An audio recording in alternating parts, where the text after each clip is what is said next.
Welcome to the Surgibots Podcast, powered by Cruxx. Surgeons are high-performance athletes in the way that they approach their roles and jobs. If you want to go into this precision surgery area, data is the key.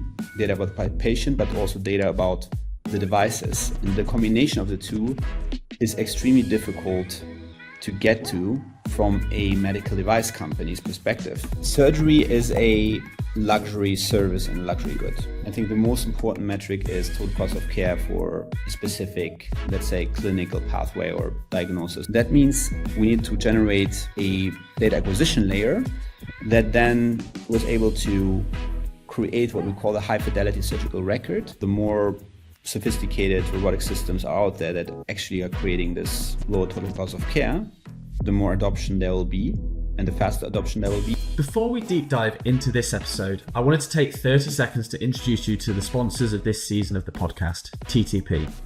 TTP is a technical consultancy that has a 35-year track record helping companies transform innovative ideas into market-ready products.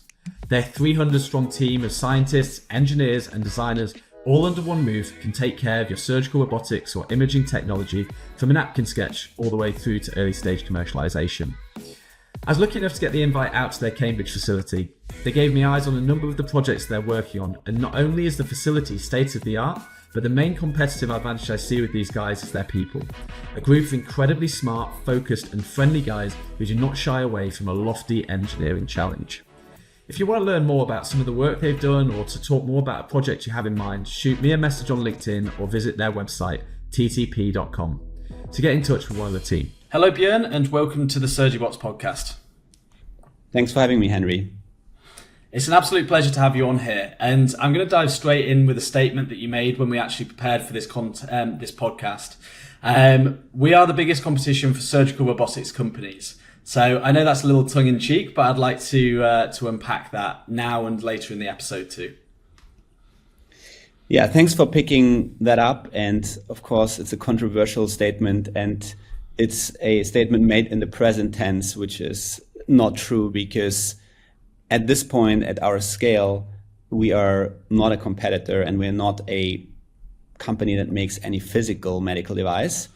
But I do think that companies that are the best positioned to capture clinical information about the patient, information about the episode of care, will in the future be in a position to create the best therapies and the best therapeutic devices.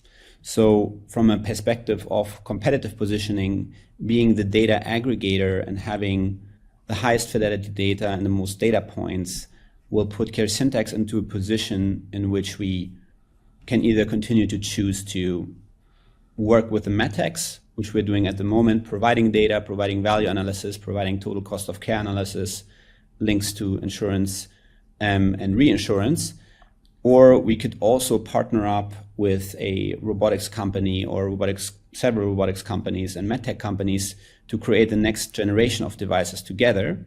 And that obviously would put us in a more, let's say, competitive position vis-a-vis this vendor-neutral positioning that we're in at the moment, which, by the way, we intend to be in for the next 5 to 10 years. So the statement was very future-oriented, but from a perspective of competitive positioning and what's happened in other industries, a lot of times the platform companies, as we can see, in industrial automation and automotive, you name the industry, they in the end, because of the access to the end user and the data advantage, make the best product, and whoever makes the best product wins. Absolutely. So I want to go back to the origin story of both yourself and Caresyntax as a company. So can you walk me through your background now from when you first got into MedTech and how this all started? I got into MedTech already in my teens in a way through basically both my mother, who was an intensive care physician at Charité here in Berlin, but also through Siemens, which has a big medical device division. And through our family, I had exposure to, how these big devices were made, visited factories and also spoke with users and got fascinated with basically convergence of technology in healthcare. And my first idea was to become a surgeon myself, and for different reasons, I decided to not pursue that career and went into research, MedTech, insurance for the first 10 years, and then found my calling in entrepreneurship and innovation, which I had the privilege of being involved in the United States first, which I think is the greatest example of how to create an ecosystem of innovation and technology that is, positive and has financial and human capital around. And then basically came back to Europe and founded Caresyntax together with Dennis Kogan, my partner, and co-founder and CEO of the company. And then went back into the United States in 2019 with the headquarters of Caresyntax now being in the Bay Area and basically having locations in Chicago area, Boston, London, Berlin, and Paris, as well as UAE now. Yeah. And what was it that originally got you interested in that convergence of tech and medical? Was there a certain point where you started to get really interested in it, or was there a trigger point at all? Yeah, I think there's always a multiple points in a history or in a storyline. If you go back and really think about where did I make or where did we make certain decisions, and I think there was a fascination with technology overall, and I think we are in this extreme acceleration of adoption of certain technologies that are software driven, AI driven, that already started in the 90s when I was growing up, or 80s and 90s when I was growing up. And I think that anyone seeking to make an impact in entrepreneurship is basically in tech. And we see all these entrepreneurs that have come up in our generation or that are maybe a little bit older than I am personally, and that have made tremendous impact in the industry. And that's something that I think personally is very motivating for me. So having an impact and making a contribution to progress.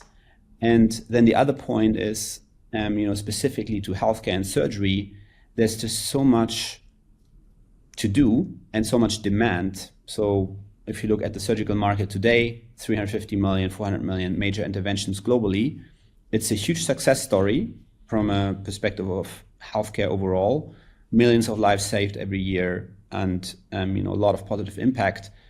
Yet 6 billion people do not have access to safe surgery today. So it's really a vast market, a $3 trillion market today, that is growing and that is bound to grow over the next decades into a much, much bigger market. Once we see brain-computer interfaces, once we see all these technologies coming online, I think there will be even more demand for surgery. And we don't have enough surgeons, we don't have enough capacity, and we don't have enough money to just continue doing what we're doing today. So we need the automation and we need the support of robots and systems to scale what surgeons are doing today more efficiently. For sure. And so I think it was 11 years ago when I looked into it, when you started Caresyntax with Dennis. So how did you and Dennis come together, and how did you decide to form the company? Do you remember that piece? Yes, of course. I remember those moments very vividly. And so the first time I met Dennis was we were both at, he was at Harvard Business School, I was at Harvard University doing research, entrepreneurial research.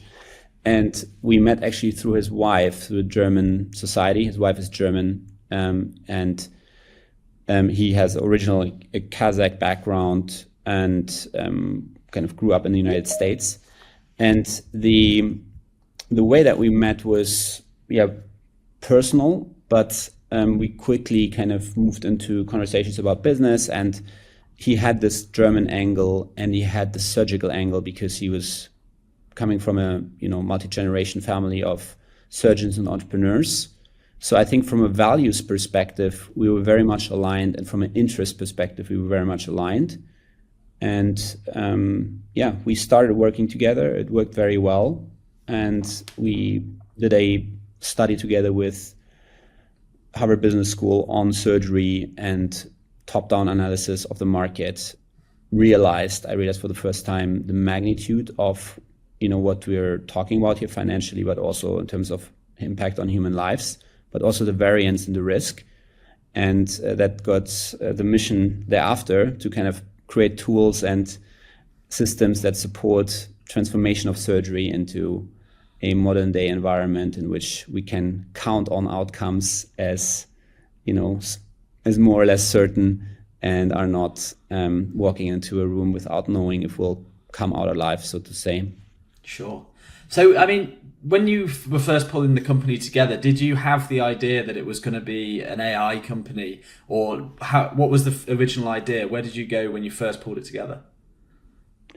Yeah, and it's really, it was a funny discussion we had back then with Dennis, because the first company we founded was a holding company that is still the largest shareholder in Caresyntax and significant investor, where we put our money in to start the company through an acquisition. And this company is called Surgical.ai, and it was founded and registered in 2011. So back then we hid actually this AI bit because people were not believing in it, and it was too early, and investors were, when they heard about us wanting to bring AI into surgery, they basically were kind of looking at us as strange animals. And so we had to take a step back and call it software and analytics and IoT and connected surgery and so on. And I still think obviously AI is just it's on the one hand a buzzword, but on the other hand, it's just an umbrella term for a lot of tools that can be very helpful in a lot of different ways in surgery and healthcare specifically. So we started already from the beginning with data analytics, which, if you automate it, is AI. So it was pretty manual in the beginning and still is manual in many ways because of just the data sources and the availability of certain information. But we can automate more and more, and that was from the beginning the idea, to kind of automate processes and automate surgery. Okay, so what was the first process that was automated, and then how's it gone from there? The first processes that were automated were secondary and tertiary processes, so not the primary clinical processes. And so what we did was we had software tool, and what we have is software tools for the operating room, in which you through choosing the patient in the work list, you push out information to all of the devices in the operating room about the patient, and also the surgeon preferences and so on. So you kind of preset the operating room, which saves, valuable minutes, 5, 7, 10 minutes. And you inform everyone around what's going on, which is also not given.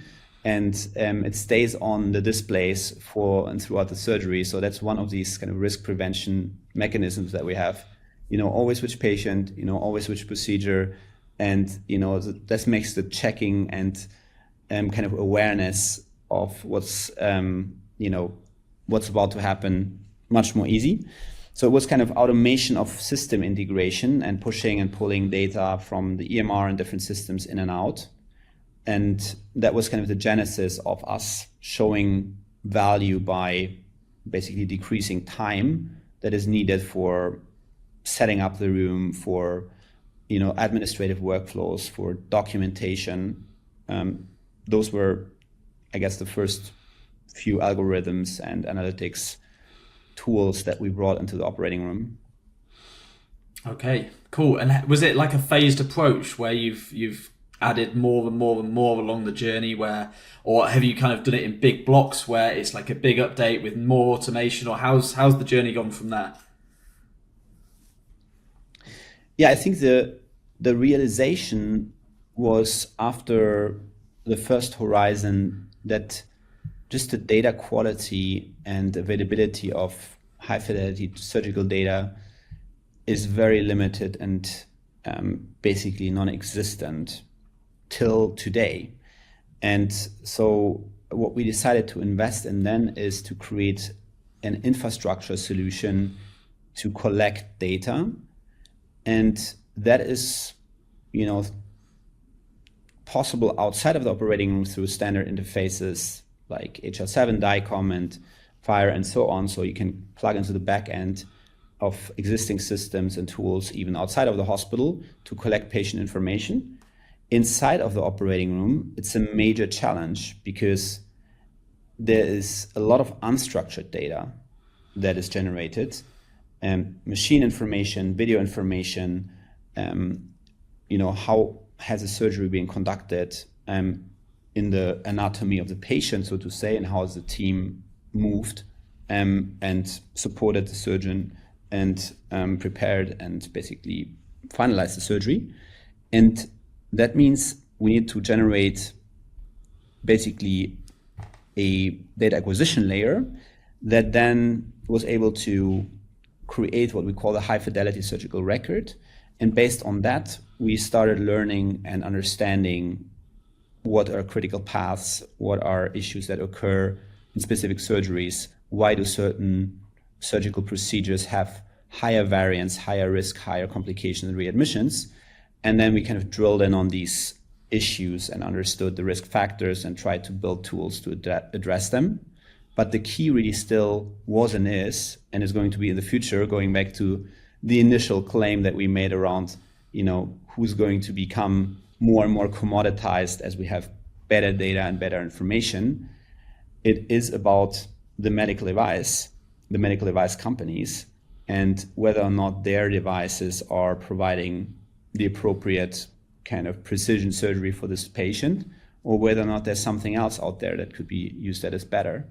Okay, understood. So that's getting quite futuristic there, where right now the medical device companies will lock doctors into lots of different contracts, and so you use let's just take a couple of examples, like a Medtronic or a J&J stapler throughout a procedure, and that will always be the one that specific surgeon uses. But what you're saying is actually for different procedures, different devices like that would be like having more options or being recommended which one's going to be the best is exactly where this kind of can go. Have I understood that correctly? Absolutely correct.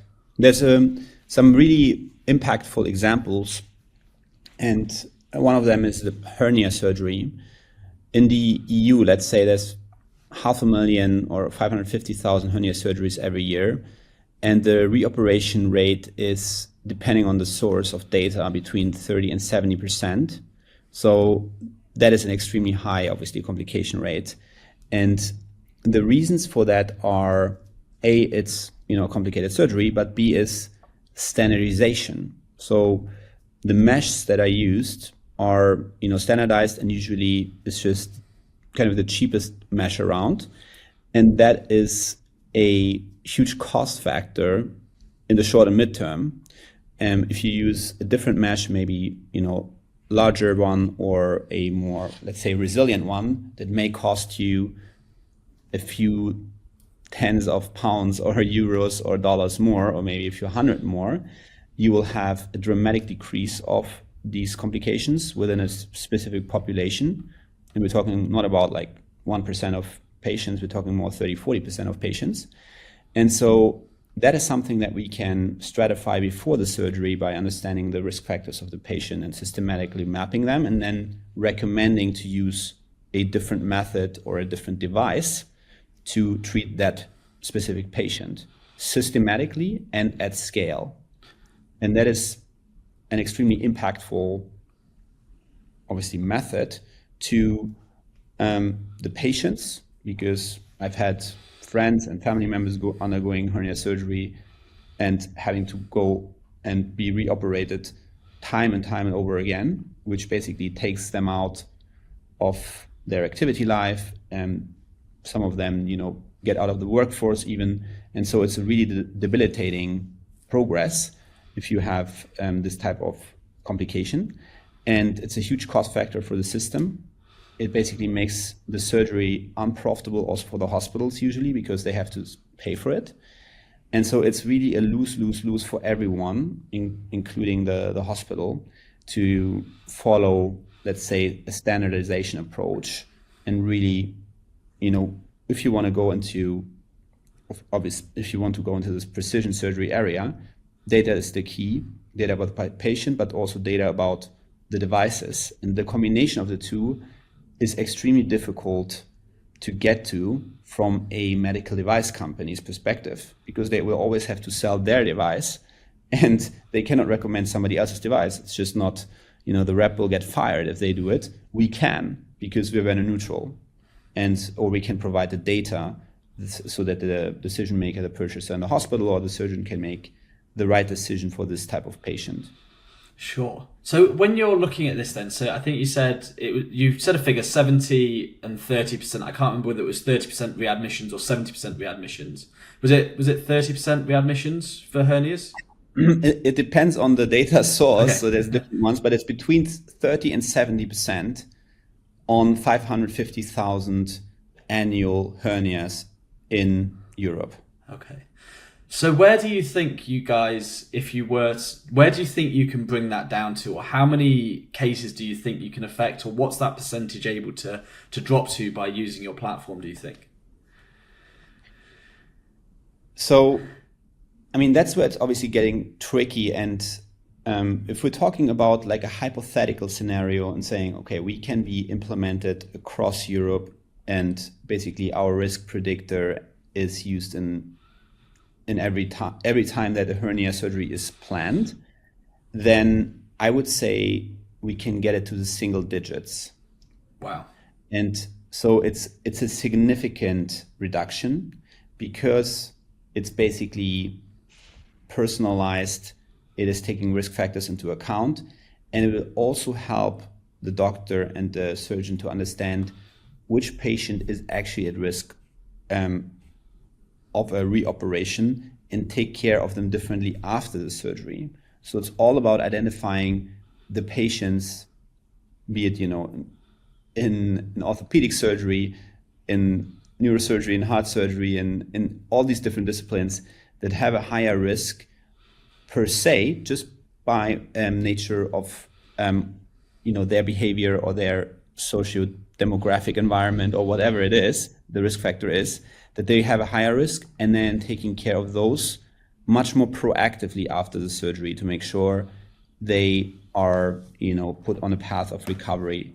And if that happens, you're really talking about drop of complication rates to below 10 or 5% on average, whereas globally spoken, the average is in the double digits. It's 10 to 15% of something not going to plan, something going wrong, and so on and so forth.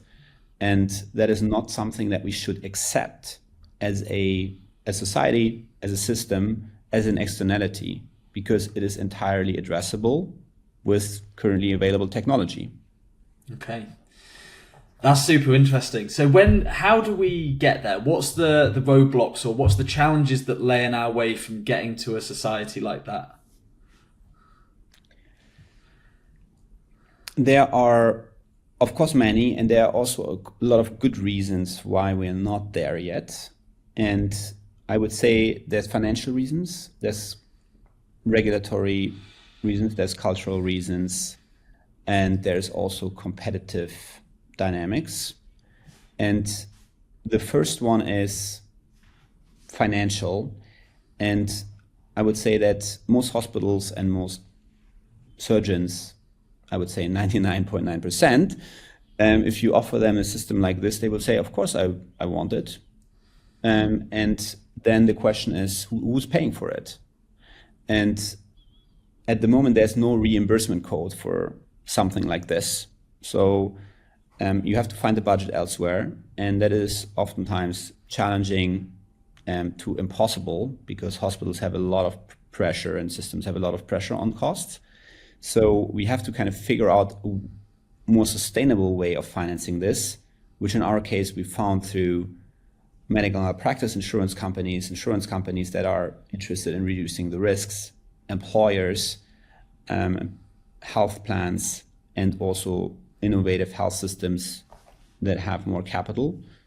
And now the MedTechs are getting more and more interested as well, because they want to show lower total cost of care, and they want to show and guarantee actually better outcomes. So I think the stars are kind of aligning, but it's still from a perspective of where do we stand today.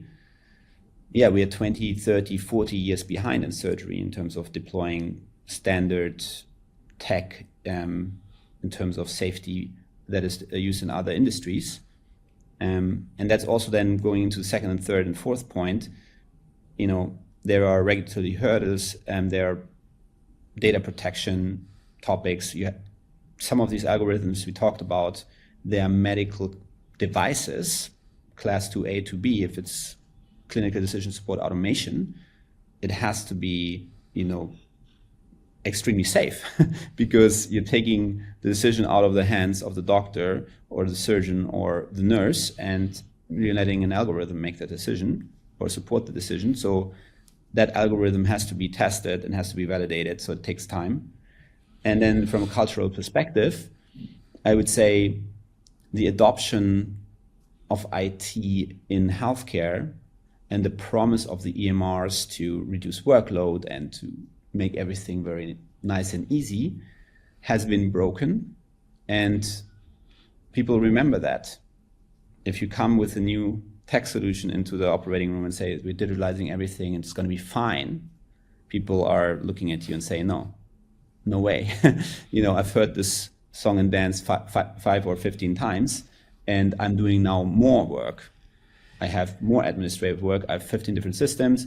I have to put it into the EMR. I have to do this. I have to do that, documentation, et cetera, et cetera. So you have to be able to show incremental improvements for the day-to-day lives of the clinicians, first and foremost, because they are the ones that are under most pressure, and they are the ones that have the nightmares, and they are the ones that don't have a safety net or don't have a co-pilot. So we need to refocus on making their lives much easier and much more, let's say, safe as an environment with supporting tools. And then we can change the culture, and then we can, work on a lot of the other topics around. But it is the adoption of the system on a day-to-day basis that is key. I'm interrupting today's episode to bring you a word about one of our sponsors, Fundamental VR. If you go back to season 1, you'll find a great episode with Richard Vincent, the CEO of Fundamental, on all the reasons why training in the virtual world can shorten the learning curve and reduce training burden and costs. Improve competency at scale with interactive digital twins of your surgical robot or medical device in a high-fidelity virtual environment. Drive commercial success with Fundamental VR's virtual reality solutions. So when a health system, or let's just say an insurer wants to, or payer wants to implement something like Caresyntax, and they're the ones who are driving it, do you get pushback from the surgeons who want to keep doing things their own way and don't want this external support from tech because, obviously, for the points you just mentioned? I would say at times, but surgeons are high-performance athletes in the way that they approach their roles and jobs for the most part. So they're really, really interested in the best outcomes. They're really, really interested in efficiency. So it's not an issue about understanding the concept or wanting it. There are other forces that, may slow us down. They have more to do with, operational and even IT approvals, and that are difficult to obtain because, of the aforementioned reason of having been burned before. So I would say that the clinician adoption and the clinician wanting new tools, that is by now a given. We have many, many surgeons that's even started their own companies. We acquired one last year. We're going to acquire one this year, and basically tech that has been developed by surgeons because they were unhappy with what the MedTechs are providing them. And so they went in them and put together software and other tools themselves. So it's not about that. It's really about, yes, some operational hurdles, but then showing that the solution really delivers in terms of making their own lives and their own workflows easier and more safe. And then you can kind of start scaling, and then you can get the adoption. Okay, brilliant. Brilliant stuff. So I'd love to bring the podcast towards the surgical robotics arena right now, because we've talked a lot about Caresyntax and the AI and the data. So I want to get your feel. So what do you feel about the current state of surgical robotics, where it is right now? And do you see any limitations to the current platforms that are out there? Yes. So first of all, I am, an entrepreneur in this area, but I also have, through the last basically decade and through different pools of capital, started investing into surgical automation robotics companies. So I have a pretty good view on, at least top down, where I think the industry is at. There is a few companies that have really, I think, mastered the platform approach. By far, the most advanced one is Intuitive Surgical. And they have really created a system and a data-driven platform that is extremely advanced for our space, and that is very, very helpful for the surgeon and the patient. And I think the beauty of Intuitive and its journey is it kind of shows how long it takes, how difficult it is, but also how valuable it can be. So, if you look 10 years back, 15 years back, the MedTech world was kind of laughing at this show-off toy of a robot that was supposedly not generating any value. And now the company is worth more than Medtronic and others, right? So it's basically kind of the step change in innovation and the curve of technology improvement that is inevitable. And the same has happened in other examples. I think, the other company I have very high respect for is Stryker. I think Stryker has done a fantastic job on the digital side and also on the robotics side to basically establish themselves as a leader. And they've all done this through investing a lot of time, thoughts, and also capital into these products and platform devices. And that's going to be very difficult to compete with if you look at it from a perspective of any other MedTech incumbent, because they're years ahead. In the case of Intuitive, if you ask surgeons, it's 10 years. And so how are you catching up with that? Well, it's very, very difficult, even if you have tens of billions to spend. So I think, if you look at statistics, if you look at the projections, there's only a few companies around that will, at this point in time, let's say in the first generation of these robotic systems, kind of dominate the market. And I think thereafter, and that's kind of the second growth phase, we will see a more, basically fragmented marketplace where we will have smaller, more agile, and more kind of almost also humanoid robotic systems around. So if you look at what Tesla is building, or what are around in terms of other systems, robotic systems outside of healthcare, those systems will find their way into the operating room, and they will become extremely strong competitors for the MedTechs that are now leading, and they will be data enabled by platforms such as Caresyntax. So I think the first kind of phase that we're in, there's clear winners, there's clear also, let's say, losers that have not been able to launch systems that are, value additive. And the robotics cool factor is going away pretty quickly when the system isn't really delivering value. So it then kind of dusts in the corner. And we've seen that in a lot of cases. And so I think the pure physical actuation robot, that as an investment thesis, especially in the areas where Intuitive and Stryker are active, is for me a total no-go. And is also going to be extremely difficult for any bigger MedTech to get into. Of course, everybody will keep on trying, and there will be probably some successes in some specific clinical verticals.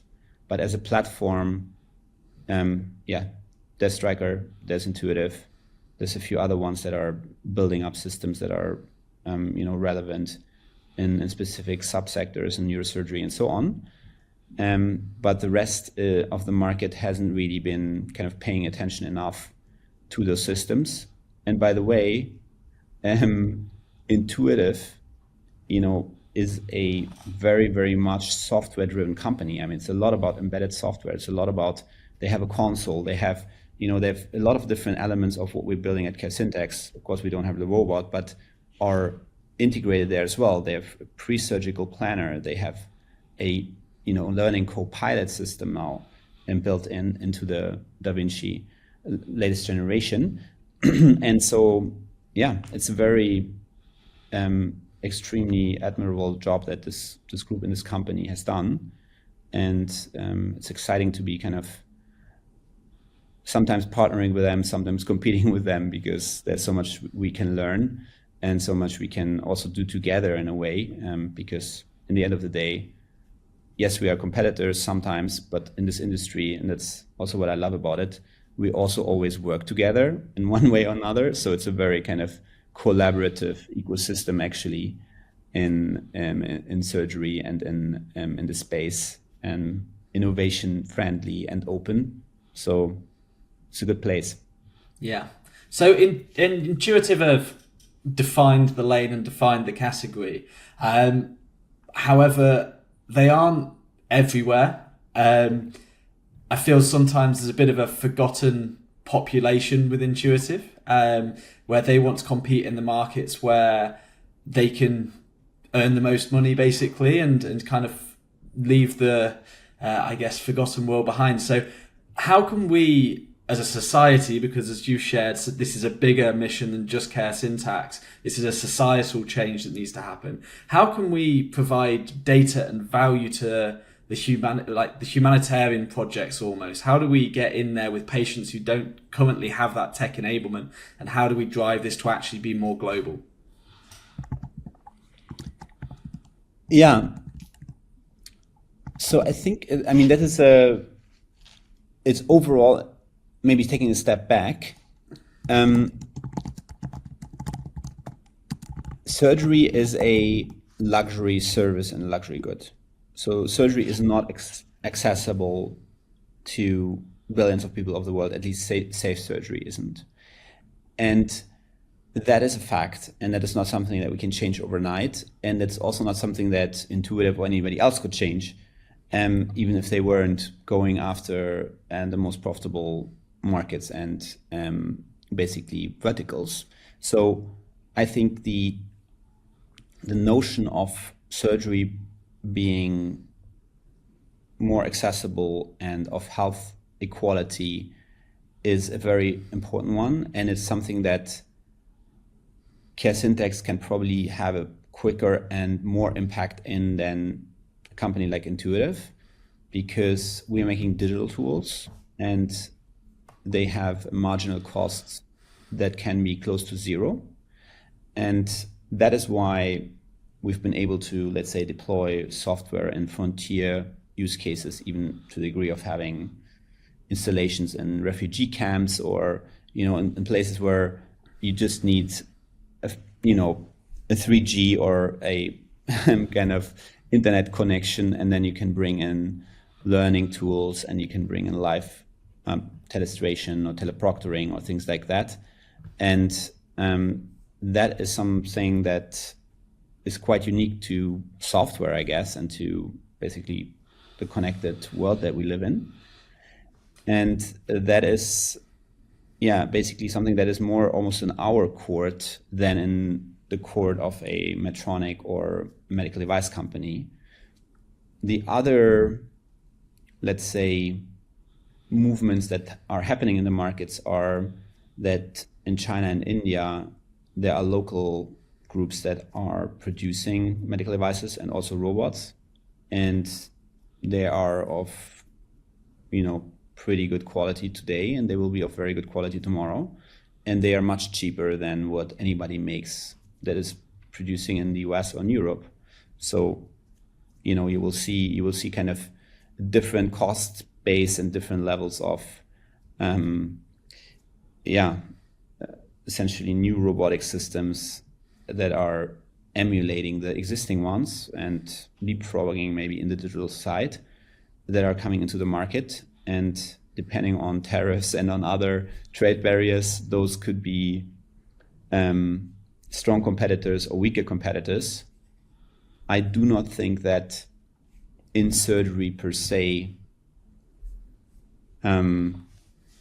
Europe or especially the United States will allow kind of foreign robotic systems to be put into the operating rooms easily.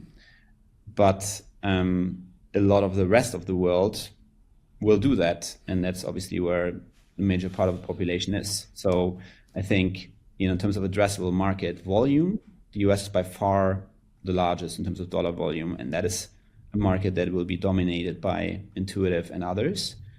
The rest of the world, we will see where it falls, but for sure, these systems, that are made in essentially Far Eastern countries, they are pretty advanced today, and they will be, not on par, but close to what Intuitive is doing today in 5-10 years from now. And they will be attractively priced and accessible, and they will provide this type of device for a lot of markets in which Intuitive will not be active in, or maybe never be active in. Yeah, and that's absolutely not to say at all that Intuitive are doing anything wrong. It's a capitalist society, and they are a big global corporation, so they're trying to drive the most profit for their shareholders. I mean, it's how the world works. It's just an interesting concept, an interesting idea of how we get more equity across the globe of healthcare, and people get better access in these underserved populations. So it's just an interesting topic. I wanted to brush up. So you said that you invest in quite a lot of robotics and autonomy companies. So when you're looking at those kinds of areas, what are the key things that you're looking at? What are the technologies? And then when you're assessing them actually for investment, what's some of the things that you are looking for, and also some of the things that might kill the deal? I know that's a big question, but yeah. Yeah, I think the interesting, competitive advantage that we have is that we have a lot of data through Caresyntax that others don't have around utilization of medical devices and robotic systems and purchasing behavior and so on. And I think as an investor in public and private markets, so to say, I will always look at a few metrics. I think the most important metric is total cost of care for, a specific, let's say, clinical pathway or diagnosis or whatever you want to call it, therapeutic area, right? So if there's a device or robotic system out there that has that, eventually that system will probably prevail. And so finding those systems is not easy because there's no data out there. But essentially, back to the Intuitive example, we were able to show lower total cost of care for their system 10 years ago because we knew about the pre, intra, and post-surgical costs, and the device may be more expensive. Same with the hernia mesh, or same with certain knees or hip prosthesis and so on. They may be a bit more expensive, but they are paying off because you have less operations, you have less complications, and total cost of treating that patient on average is lower. And so I would look at that. I would look at user adoption. So if a robotic system or a software tool or device is loved and used by the surgeons, and genuinely loved and used by the surgeons, and that is not easy to kind of discern sometimes, but we have hundreds of surgeon users, obviously, and we have broader networks to go to. And so it's not only 5 KOLs all being on stage saying this is the best thing, and they all are somehow affiliated with a company that they talk about, but it's really about talking to the surgeons and spending time in the operating room, which I love to do. And in that sense, you get primary information, and you can basically make investment decisions on that. And then finally, it's obviously about really looking at the data and tech platform behind the system. Is it something where the company that is launching the device or the robot has thought about creating a digital ecosystem that will be there for the patient and the user and everybody else, and that has the right interfaces? Or is it, quote unquote, just the hardware? And if it's just the hardware, I just believe that will be commoditized no matter what. So you have to have this, platform view on anything that is being done. Maybe you can do a nice exit, maybe you can sell it or resell it to one of the big MedTechs that need it. But that is not, let's say, my investment thesis. My investment thesis is really to invest into companies that can become multi-billion, tens of billions or hundreds of billions of market cap at some point.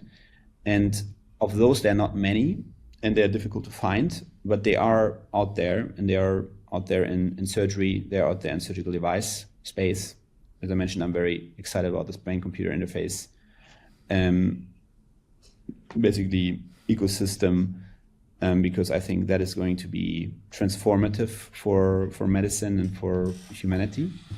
And so, there's a lot of interesting concepts around, a lot of very ambitious people, and it's a privilege to be around them and learn from them and participate in a small way, because of course we are, as a group, still minuscule in comparison to a lot of other big investors or big medtechs. So we're kind of a smaller participant, but hardworking, ambitious, and of course was equipped with some advantage in terms of data. Absolutely. And where do you see the surgical robotics space heading in the next 5 to 10 years?